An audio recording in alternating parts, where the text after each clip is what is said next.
UP के जनपद जालौन में यमुना नदी के जलस्तर में लगातार वृद्धि के कारण कालपी, जालौन और माधोगढ़ तहसीलों के कई गांवों में बाढ़ की स्थिति उत्पन्न हो गई है। जिला प्रशासन ने त्वरित कार्यवाही करते हुए राहत एवं बचाव कार्यों को तेज कर दिया है। जनपद के विभिन्न बाढ़ग्रस्त क्षेत्रों के निरीक्षक मूलचंद निरंजन, विधायक माधोगढ़, विधायक कालपी विनोद चतुर्वेदी, जिलाधिकारी राजेश कुमार पांडे और पुलिस अधीक्षक डॉक्टर दुर्गेश कुमार ने आज माधोगढ़ तथा कालपी तहसील के बाढ़ प्रभावित क्षेत्रों का दौरा किया और स्थलीय निरीक्षण करते हुए प्रशासनिक तैयारियों की समीक्षा की। माधोगढ़ तहसील में विधायक मूलचंद निरंजन एवं अपर जिलाधिकारी वित्त एवं राजस्व संजय कुमार ने प्रभावित गांवों का भ्रमण किया और राहत सामग्री का वितरण किया। अधिकारियों ने बताया कि अभी तक जनहानि अथवा पशुहानि की कोई सूचना नहीं है, लेकिन जलस्तर में और वृद्धि की संभावना को देखते हुए प्रशासन पूरी तरह सतर्क है।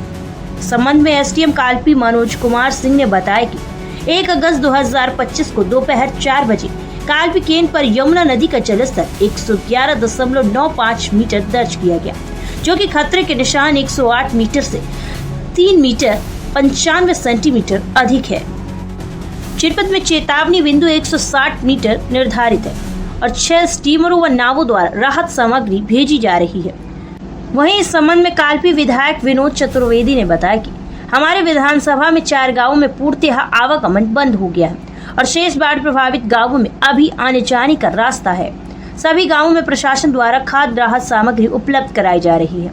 कालपी तहसील के पडरी, राड दिवारा, गूड़ा खास, उरकरा कला, सिमरा शेखपुर, मंगरौल, एकौना और गुलौली जैसे 8 गांव, माधोगढ़ तहसील के 11 गांव और जालौन तहसील के 6 गांव अत्यधिक प्रभावित हुए हैं। प्रशासन के अनुसार कुल 18,650 व्यक्ति बाढ़ से प्रभावित हैं। प्रशासन द्वारा अब तक 28 राहत केंद्र स्थापित कर दिए गए हैं, जहां भोजन, स्वास्थ्य, पेयजल, पशुचारे और दवा आदि की पर्याप्त व्यवस्था की गई है। साथ ही प्रभावित क्षेत्रों में 62 छोटी नावें, 27 बड़ी नावें और 31 मोटर बोट लगाई गई हैं। एसडीआरएफ की टीम भी मौके पर तैनात है। बाढ़ से कालपी में 14, माधोगढ़ में 19 और जालौन में 13 गांवों की कृषि भूमि भी प्रभावित हुई है। नदी किनारे बसे सभी संवेदनशील गाँवों में बाढ़ चौकियों को सक्रिय किया गया है। बाढ़ आई, कितने गाँव प्रभावित हैं और कितने गाँव में सामग्री जाने की आवश्यकता है? हमारे जो पूर्ण प्रभावित गांव हैं वो 4 हैं। उनमें एक है रायल दिवारा, एक पडरी, एक गुड़ा खास, एक उरकरा कला।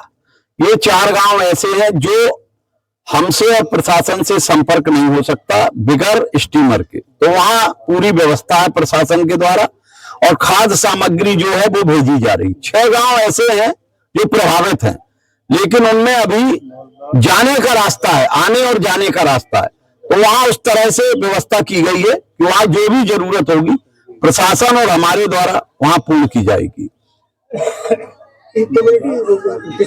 यहाँ एमएसबी इंटर कॉलेज में प्रशासन द्वारा जो बाढ़ पीड़ित हैं, जो घर डूब गए हैं, उनके लिए यहाँ व्यवस्था है, चिकित्सा की भी है और भोजन व्यवस्था भी है, सारी व्यवस्था की गई है।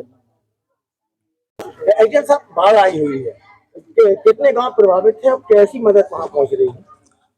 4 गांव पूरी तरह से प्रभावित हैं, जहां की हम लोग हर तरह की व्यवस्था कर रहे हैं, सूखा राशन भी और जरूरत होने पे वहां पे सामूहिक रसोई की ही व्यवस्था। दूसरा की चिकित्सीय व्यवस्था भी उन गांव में की जा रही है। इसके अलावा अगर हम पूरी तहसील की बताऊं तो 8 जगह हमारे केंद्र खुले हुए हैं, जिसमें कि मेहरा ब्लॉक में भी है।